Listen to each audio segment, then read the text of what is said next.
Tout de suite, c'est les infos.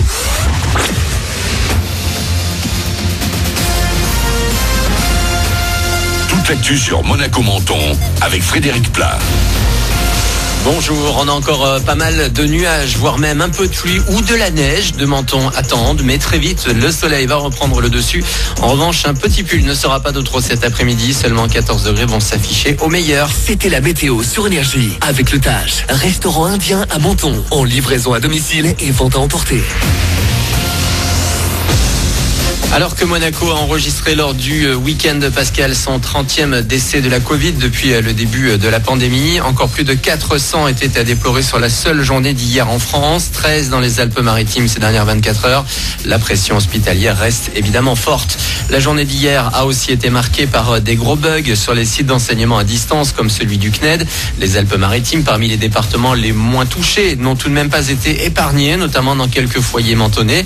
Le ministère de l'Éducation parle de nombreuses cyberattaques. Les serveurs ont également surchauffé avec le nombre de connexions simultanées pour cette semaine d'école à la maison. Il y avait encore des lenteurs hier soir, mais la plupart des plateformes étaient accessibles. Malgré tout ce que l'on peut dire, il y a bien une France qui gagne. La preuve avec l'entrée de 4 nouveaux milliardaires tricolores dans le classement des plus grosses fortunes mondiales du magazine américain Forbes cette semaine.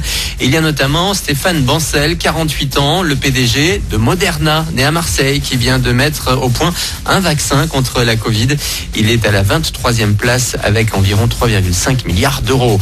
En sport, pas mal de foot cette semaine avec notamment la Ligue des Champions et la suite des quarts de finale aller ce soir.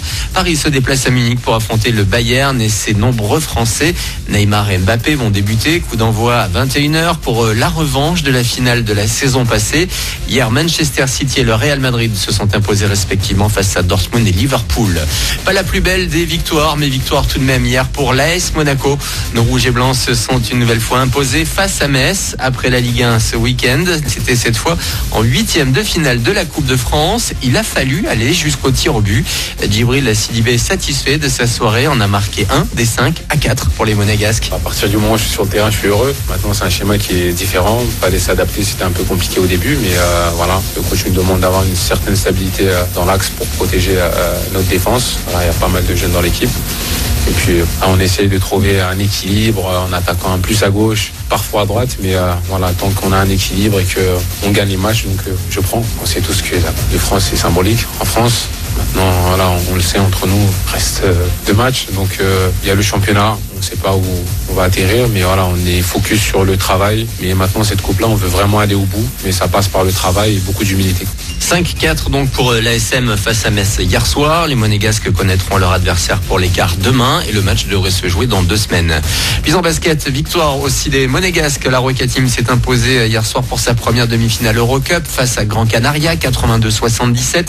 Les Rouges et Blancs ne sont donc plus qu'à une victoire de la finale. Après la rencontre de ce mardi à Gaston-Médecin, il faudra donc pour ça l'emporter en Espagne à Las Palmas vendredi. Dans l'autre demi d'hier, les Italiens de Bologne se sont imposés 80-76 face aux Russes de Kazan. Pour terminer, on devrait se régaler. Mauro Colagreco est ce soir l'invité de l'émission Top Chef sur M6.